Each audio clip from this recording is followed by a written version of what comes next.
इसलिए अल्लाह के नबी जनाबे मुहम्मदुर रसूलुल्लाह सल्लल्लाहु अलैहि वसल्लम फरमाते लअलमन्ना क़वाम मिन उम्मती, ऐ मेरी उम्मत के लोगों सुनो सुनो, मैं ऐसे लोगों को भी जानता हूँ जो बहुत सारी नेकियां लेकर के इस दुनिया से जाएंगे, बहुत सारी नेकियां लेकर के इस दुनिया से रुखसत होंगे, लेकिन कल क़यामत के दिन उसे कोई सिला नहीं मिलेगा, कोई बदला नहीं मिलेगा, कोई चीज उन्हें हवा मंसूरा कर देगा, जर्रात के मानद उनकी नेकियों को हवा में उड़ा देगा।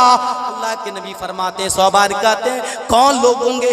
यही वो लोग होंगे जब तन्हाई में जाएंगे तो नेक काम, तन्हाई में जाएंगे तो गलत काम करने में लग जाएंगे।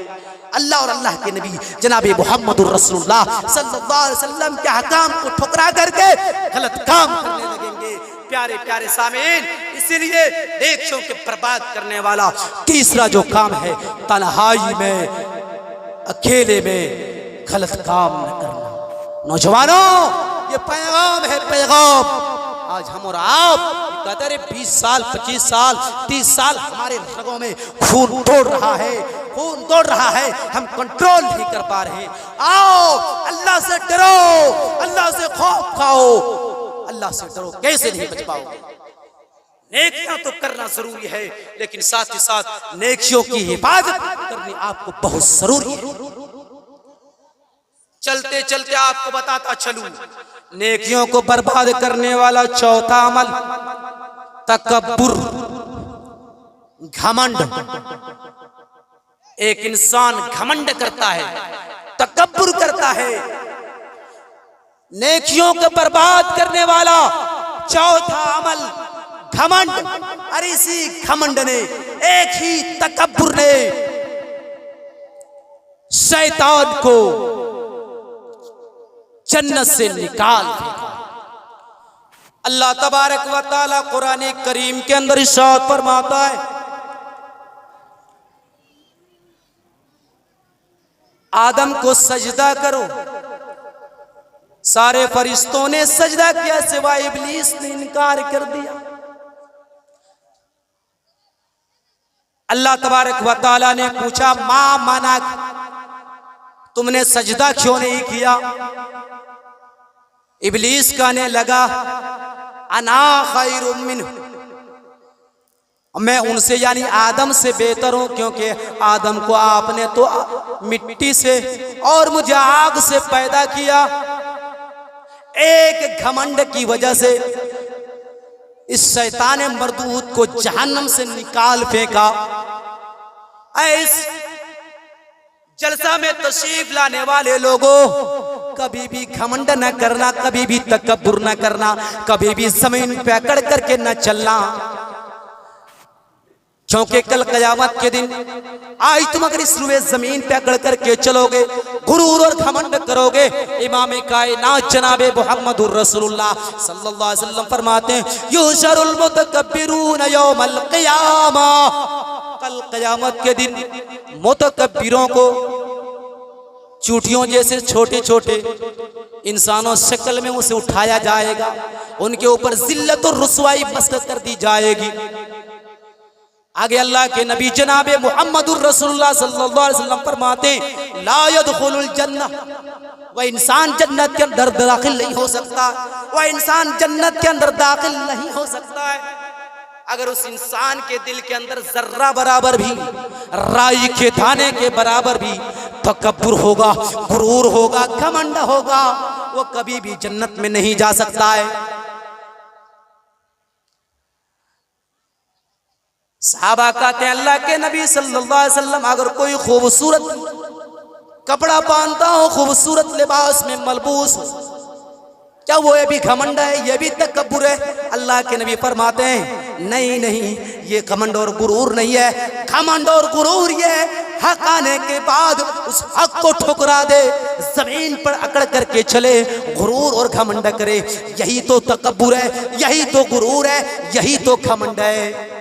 इसलिए कभी भी गुरूर, घमंड, तकब्बुर न करना। आज इंसान, समाज और सोसाइटी में अगर आप नजर दौड़ाएंगे, आपको पता चलेगा आज कोई अपने इल्म के एतबार से घमंड और गुरूर में चूर है, कोई अपने पैसे के एतबार से घमंड में चूर है। कोई शख्स अपनी औलाद को लेकर घमंड में चूर है, कोई जमीन जायदाद लेकर के घमंड में चूर है। इंसान अपने अपने एतबार से घमंड में चूर है। समाज और सोसाइटी के अंदर आप जब नजर दौड़ाएंगे आपको पता चलेगा कि अपने अपने एतबार से लोग घमंड में चूर है। कभी भी घमंड मत करना, कभी भी गुरूर अपने दिल के अंदर ना लाना, वरना ये गुरूर, ये घमंड आपको तबाह कर देंगे। ये घमंड, ये गुरूर आपकी नेकियों को बर्बाद कर देंगे, बर्बाद कर देंगे। मेरे भाइयों गौर करो, कभी भी अपने दिल के अंदर घमंड ना। नेकियों का बर्बाद करने वाला चौथा अमल यह है तकब्बुर, गुरूर, घमंड। कभी भी घमंड न करना। और नेकियों का बर्बाद करने वाला पांचवा अमल यह है कि लोग इस्लाम से फिर जाते हैं, मुर्तद हो जाते हैं, इस्लाम से पलट जाते हैं। अल्लाह रब्बुल आलमीन कुरान करीम के अंदर इरशाद फरमाता है वमन यर्तद मिनकुम अन दीनिही। अल्लाह रब्बुल आलमीन कुरान करीम के अंदर इरशाद फरमा रहे, अगर कोई शख्स इस्लाम से पलट जाए, इस्लाम से फिर जाए, इस्लाम को छोड़ दें और कुफ्र की हालत में वो मर जाए, फिर उनके अमाल गारत कर दिए जाएंगे, उनके अमाल बर्बाद कर दिए जाएंगे, उनके अमाल खत्म कर दिए जाएंगे और वह इंसान हमेशा हमेशा जहन्नम में होगा। वह इंसान जो इस्लाम से फिर जाता है, इस्लाम से पलट जाता है, इस्लाम को छोड़ करके गैर मजहब कबूल कर लेता है, वो कभी भी जन्नत में नहीं जा सकता है। सारे की सारी नेकियां बर्बाद कर दिए जाते हैं। मेरे भाइयों और दोस्तों जरा गौर करो, आज समाज और सोसाइटी उठा करके देखेंगे, आप अखबारों में पढ़ते होंगे, अपनी आंखों से देखे होंगे, कानों से सुने होंगे, आज बड़ी तेजी के साथ आज हमारी बच्चियां, मुस्लिम बच्ची इर्तिदाद की तरफ जा रही है, इस्लाम से पलट करके गैर मुस्लिम की तरफ हो रही है, गैर मुस्लिम से शादी और बियाह रचा रहे हैं। आज बड़ी तेजी के साथ ये फितना फैल रहा है। मेरे भाइयों ये वबा, ये बीमारी बड़ी तेजी के साथ रवा और दवा है। आज मुस्लिम बच्चियां गैर मुस्लिम नौजवान से शादी कर रही है, नौजवान से इश्क और मोहब्बत और प्यार में के जाल में फंस जा रही है। वो बच्चियां, वो खातून, वो बहनें जो कल तक अपने छतों पे चढ़ने से डरा करती थी, आज वहशी भूखे दरिंदे के पीछे बाइक में बैठ करके गौर करो होटलों और पार्कों में नजर आ रही है। कल वो बच्चियां, वो मासूम खातून, वो मासूम बहनें वो फर्श पे चलने से डरती थी, आज वो बच्चियां उस भूखे हवस के शिकार हो रही है। सवाल पैदा होता है वालिदैन की तरबियत के ऊपर, सवाल पैदा होता है माँ बाप की तरबियत के ऊपर। आज हमारी बच्चियां इसको मोहब्बत में आज इस्लाम छोड़ करके गैर मुस्लिम क्यों बनती जा रही है, इसको प्यार में आज उसके जाल में क्यों फंसती चली जा रही है। सवाल पैदा होता है बच्चों की तालीम और तरबियत के ऊपर। मेरे भाइयों आज हम बच्चों के हाथों में मोबाइल थमा दिए, आज हम प्यार और मोहब्बत के कर्ज से, प्यार और मोहब्बत और लाड और प्यार से उन बच्चों, मासूम से बच्चियों के हाथों में मोबाइल थमा करके क्या पैगाम देना चाहते हैं। आज उन बच्चियों से ये सवाल नहीं कर पा रहे हैं, आए मेरी प्यारी बच्ची, आए मेरी बेटी, तुम्हारे मोबाइल में ये फला नंबर कहाँ से आया, ये नंबर किसका है। आज हम सवाल नहीं कर पाते हैं। आप जरा मरियम अलैहिस्सलाम की सीरत को उठा करके देखेंगे। हजरत ज़करिया अलैहिस्सलाम जब मरियम के पास बेमौसम फल देके सवाल कर डाला, आए मरियम तेरे पास बेमौसम फल कहाँ से आया। आम का मौसम नहीं, आम तेरे पास। सेब का मौसम नहीं, सेब तेरे पास।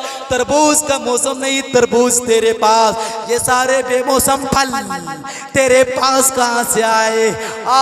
हजरत ज़करिया अलैहिस्सलाम हजरत मरियम के अलैहिस्सलाम के खालू थे, जिम्मेदार थे, जैसे ज़करिया अलैहिस्सलाम मरियम के पास बेमौसम फल देके सवाल कर डाले, ऐ मरियम ये तेरे पास बेमौसम फल कहाँ से आया?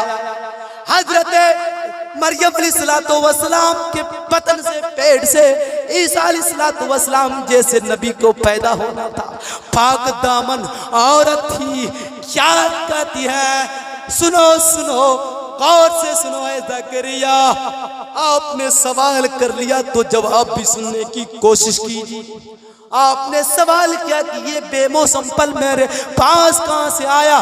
क़ालत मिन इंदिल्लाह, ये सारे बेमौसम फल मेरा कोई बॉयफ्रेंड लेकर नहीं आ रहा है, कोई मेरा दोस्त लेकर के नहीं आ रहा है, बल्कि ये सारे बेमौसम फल अल्लाह रब्बुल आलमीन की तरफ से आ रहा है। अल्लाह रब्बुल आलमीन भेज रहा है। हजरत ज़करिया अलैहिस्सलाम बेमौसम फल देके तो सवाल कर डाले। आज अपने बच्चों के हाथ में मोबाइल थमा करके क्या पैगाम देना चाहते हैं, उनसे सवाल नहीं कर पाते हैं। हमारी बच्ची जब घर से मदरसे या स्कूल जा रही थी, उनके पास 10 रुपए, अभी 100 रुपए कहाँ से आए? उनके पास घड़ी नहीं थी, घड़ी कहाँ से आई?